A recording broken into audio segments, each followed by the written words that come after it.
Hey guys, this is Caspi with Tape, and today you join me for a Fall of Kerbin extra video. Yes, I have been designing some World War II planes because World War II is coming up in January and I need to be prepared. So I've been working on some planes. Now we've changed the way planes work. Oh well, actually first I'd just like to apologize for my audio and video quality aren't amazing. I'm recording this on a laptop and a phone because I'm at home and I don't have my big computer. But anyway, so, what was I saying? Yes, okay, so the rules of planes have changed quite a bit, because in World War One they were very restrictive. It was like you can have two machine guns on a fighter, and two machine guns and a tail gun on a attacker, and pretty much whatever on a bomber. But now we've set up, well, Penguin has set up a system of points, where each plane gets an amount of points that they're allowed to fill with whatever weaponry they want. So a fighter has 7 armament points, I believe, and an attacker has 12, and a bomber has 25. So, for instance, a 30 caliber machine gun is half a point, a 30 caliber turret is 1 point, a 50 caliber machine gun is 1 point, and so on. And then, a 250-pound bomb is 1 point. And there are a few other constraining rules, but that's how it works. So we're going to start off looking at my fighter. These are all pretty rough prototypes and don't look great right now, or work amazingly. But I've just been messing around, so I thought I'd show you what I'm working with. So what we've got right here is just World War II fighter Proto. Very, very beautifully named. But it's very, very roughly based on an BF-109. Not very well at all, it doesn't look much like it. But the kind of thin, sleek, slightly longness of it is what I was going for. And the kind of the raised tailplane and that sort of thing. I bet if you squinted really hard, you might be able to see something that looked a tiny bit like a BF-109. But yeah, it's a fairly maneuverable fighter with its center of lift fairly close to its center of mass, so it can, pull off turns quite well. It's got its armament. The main thing is it has 5 50 caliber long barrel machine guns, which are pack quite a punch, but means because each of these costs 1 point and an ammo box costs 1 point, we can only have 2 ammo boxes, which are in here somewhere secretly. We don't want the enemy to know where to shoot. So anyway, let's take this for a quick flight. I'm not going to do too much flying because I just want to look at the planes and do a few demonstrations, but my laptop is having a little trouble. And I'm using the Windows recording thing, actually. I don't know if it's good or terrible. I'm thinking it's terrible. So yeah, it still needs some work on maneuverability, but it's fairly decent. Oh, yeah. Got ourselves weapons. So, we take off. Do we? Are we gonna? Why isn't the button working? Oh wow, that's not enabled for pitch. That's some good plane design. That was your control somehow. Yeah, so it does the job. It's pretty fast. It's using I think what will be the standard fighter engine, the Tornado, and it gets up to some pretty decent speed, and it lays down some pretty decent fire. It's pretty nice, but you can see my ammo just disappearing. But yeah, it should be able to quickly dispatch most enemies. I might put it up against something later and show you it taking down a bomber or something, but yeah, it does a pretty good job of flying, and I'm going to crash it because I'm terrible. Alright, let's look at the next thing. This is the least interesting plane. We've got a lot of cool stuff. I, again, hope the footage is okay. I had to buy a new laptop, and it actually has a graphics card, which is good. But I had to buy a new one because I sort of bricked my old one, which is good because that means I can make this video. So, next thing is my fairly boring attacker, the World War II attacker Proto. It's a fairly, just kind of a fairly compact fighter. It looks, not fighter, it's a fighter bomber, effectively, is what this is. It's quite compact, it looks very weird right now. This is the roughest of all of my designs, because I needed to have a small single-engine plane with 2 cockpits that didn't look totally ridiculous, so I used this bridge. I also think this is too close to the engine and things, but basically because I wanted a tail gun on it, it means I need a second pilot, so that's what that is. So this probably won't actually see the war, but will be something like this, I think. Yeah, and this carries either 4 250-pound bombs or 4 dumbfire rockets. Yes, that's a thing now. It has a tail gun, and it carries 4 50 caliber port machine guns, which I might change out for some long barrels, and a bunch of ammo because it also has the turret and some ammo somewhere. I'm not sure where. I think that's it. Yeah, that's 1 point, 5 points, 9 points, then 2 ammo boxes. Oh, it's actually got another point. Okay, I could probably put another 50 on there then. So yeah, it's basically just a fighter bomber. It flies pretty bad. it flies pretty poorly with the bombs on it, because it's mostly for being a bit of a multi-role. Yeah, it's a decent plane, as ugly as it is, but yeah, I have a much nicer attacker, which I'll show you in a bit. But yeah, it would be able to engage in dogfights sort of well-ish. Oh, it's not up to full throttle. It would, but because it's quite heavy, the fighter's much lighter because it doesn't have two cockpits. Its cockpit is much lighter, and it's made for being very sleek and fast, whereas this is kind of just, you know, made to just about fly with bombs, and then, ooh, that is quite cumbersome. But yeah, it flies. But when it drops the bombs, it's actually quite sprightly. So let's drop some of these, like so. I have a box over there, but that's for my other attacker, which is much cooler. And then, yeah, then it's fairly sprightly. It'll fly a bit. I will work on making it a little more maneuverable and probably lighter. But it needs quite a bit of fuel to carry, you know, large payloads over long distances. And obviously with a fighter escort this would be quite okay, but it is designed so it doesn't necessarily need a fighter escort, because in the first few turns we saw that having attackers which can fight and bomb was very effective. So yeah, this is a pretty decent plane all around. I just want to make it look a little prettier and maybe make it a little lighter. But anyway, let's look at the really cool attacker, because my other attacker is not made to be a multi-role. It is a dedicated, deadly as hell attacker of sorts. It's World War II Heavy Attacker Proto. That's their whole naming scheme. This is named after... Oh, this is based on the... Oh god, I've forgotten the name. Oh geez, let me quickly look this up. This is sad. Oh god. It's a P-38, yes. Actually suggested to me by Penguin. It's a P-38 twin boom attacker, and it looks like it only has one pilot, but this is scaled up so that it has room for two pilots, just about. And that's why this is much bigger than the sides. Because I didn't want to have one of those dumb-looking cockpits. And yes, this is a attacker made by a country I've totally forgotten, but it's twin-engined because our attackers can now have two engines.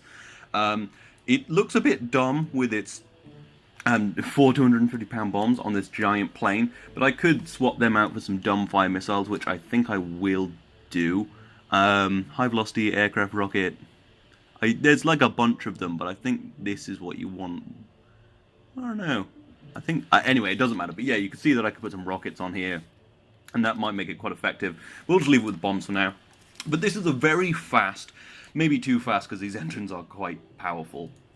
But it's meant... okay, I'm getting off topic. But it's a very fast attacker that does not dogfight. It does have a tail gun to shoot down, you know, people attacking us, but the main thing is that it carries this 40mm cannon. So let's just get it out on the runway and take a look at this. No control. Yeah, the problem with scaling up cockpits is it glitches out the pilots a bit. But yeah, this will either need a fighter escort, or it has a little trick up its sleeve of being insanely fast. So the idea is that it doesn't need to fight because it's gone. Because it has these two very powerful engines, which we might want to talk about with Penguin, but I think they're pretty awesome. And it makes this pretty ridiculously fast. Maybe a little too fast. But hey, our attackers in World War I were crazy fast. So yeah, the idea behind this is that it doesn't carry really any anti-aircraft weapons except this little 30 caliber machine gun, which isn't going to do a lot, but might give us a little bit of a fighting chance. But basically, what I want it to do is run in, maybe either drop a few bombs or use its 40mm cannon and destroy something. So I've got a box over here which is way too tough actually. It's got 3 layers of armor, so it will be akin to a super heavy tank. Okay, I've got to figure out how to turn on mouse aim flight mod. That's not the right button. There we go. Because I've also got to turn on chase cam. Yeah, so you can see that we can... Oh, I'm having trouble. So I would be flying in here, probably being shot by this tank, but it can provide close-in, very deadly air support. It just stripped off some armor or maybe one of the engines I used to put that there. Sadly, though, because of how massive 40mm rounds are and because of the rules, it can only carry 50 rounds. But you can see this has already done some damage. It ripped off some engines. Did it rip off any armor? Yep, ripped off a panel there. Okay, that might actually just be where panels don't exist. Okay, whatever. but it looks like it may have ripped off one of the top panels. I'm not sure. Anyway, yeah, so let's go back in and try this out again. It does overheat if you just hold down the trigger after about, I think, like 5 or 6 shots. So you have to kind of be a little careful. But this could do some serious damage to light tanks, definitely, and probably also medium tanks. Oh shit, I wanted the 40mm. There we go. Medium tanks and maybe even heavy tanks, if you'd give me a second. Sorry about that, I was just interrupted. But it's fine. Anyway, what was I saying? I think I was just talking about how I've totally lost my train of thought. But yeah, basically this is designed so that it will do as much damage to things on the ground as possible. It can drop as... the maximum number of bombs is still 1,000 pounds. So after that, that uses about 4 points of the potential 12, so you still have quite a lot to mess around with. I've turned my engine off. But yeah, so that's why I built the 40mm cannon on there. I think it takes about 5 points, and because I also wanted a tail gun, it can only carry 1 box of ammo, although if I got rid of the tail gun, it could carry 3 boxes of ammo, which would make it super deadly. But yeah, this could pretty much destroy most things on the ground, except in testing against this kind of box, which has 3 layers of armor like a super heavy tank would do, it doesn't do a ton of damage because it's just so much armor. So other than that, though, I think it will probably do some pretty nasty damage to any tank on the ground. I think we may have just stripped off another panel of armor. Who knows? I want to go for one more run, but I don't think we've really done any damage to it, and that would be a little lame, not to show some super deadliness. So we're going to swing around again. It is ridiculously fast, I think faster than any fighter would be, so that is its defense. As I've said, although it could just go in with a fighter escort and just lay waste to things, because obviously while it's strafing, it's pretty vulnerable to fighters, since it won't be able to use its tail gun either, because it can only use 1 gun at a time, because of the way BD Armory works. And oh god, oh, nailed it. Yeah, anyway, that was a pretty failed strafing run, because it actually will require some testing, but in testing I have found that it has been able to take off various panels of armor, as I said. Anyway, we have just one more plane to look at, and it's semi-interesting, I guess, or semi-interesting if you speak like where I'm from. And it's a bomber, because we got the bombers. Now, I still haven't really balanced it very well, and it's fairly standard looking, just sort of American style bomber, because there's this nice cockpit that looks really cool, and you have the front window, and it's got a wooden floor. Wow, what a nice, we're so nice in Cathenia. That's what you get for being capitalist, man, wood floors. But yeah, it's a fairly medium-sized bomber. It has a pretty big bomb bay carrying, I think, about 5,000 pounds of bombs.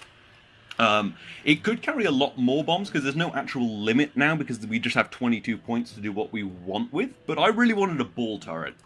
There's this really cool 50 caliber ball turret which does 360 degrees and looks very World War II bombery.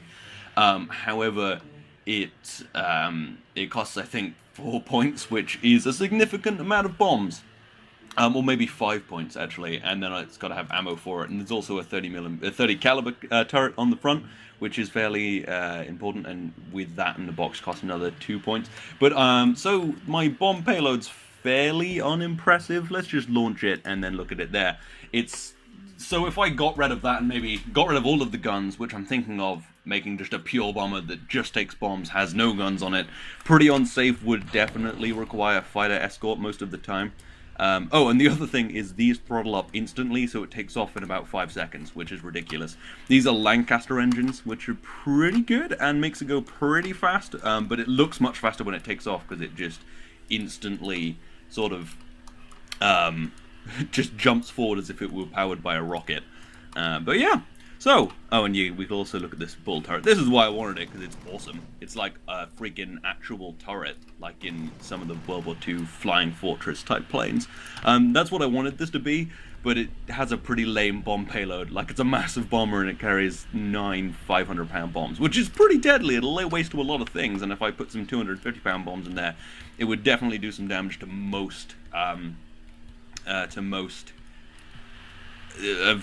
tanks. Basically, it would probably destroy anything it wants. But yeah, it would be nice to have a few more bombs, so maybe I'll build one without the ball turret, and it'll be great. That was some of them. Hopefully that'll do some damage, because that was almost all of them. We'll drop the other 2 bombs, why not? But yeah, let's watch them fall, and hopefully destroy the evil box of doom. Yeah, shredded it. Not bad. Yeah, that would be like a super heavy tank armor as well, so this can do some pretty serious damage. Anyway, yeah, that's pretty much the end of the video. It wasn't massively exciting, I'm sorry. I probably could have staged some dogfights, but my computer's laptop's pretty good, but probably not up to that sort of stuff. Also, I didn't have a ton of time today. But maybe I'll do that later. So watch out, maybe we'll have some fun little World War II testing dogfights. I also want to, work on the fun. Anyway, I'm rambling. But yeah, this could be cool, but I might make a dedicated bomber, because this is very expensive, probably for only a little bit of gain. I could just send a fighter with it. But yeah, hope you've enjoyed this. I hope you enjoy these little kind of extra full of Kerbin videos, just seeing what I'm doing. But anyway, I hope you've enjoyed this. This has been Caspi with Tape. I'll see you next time.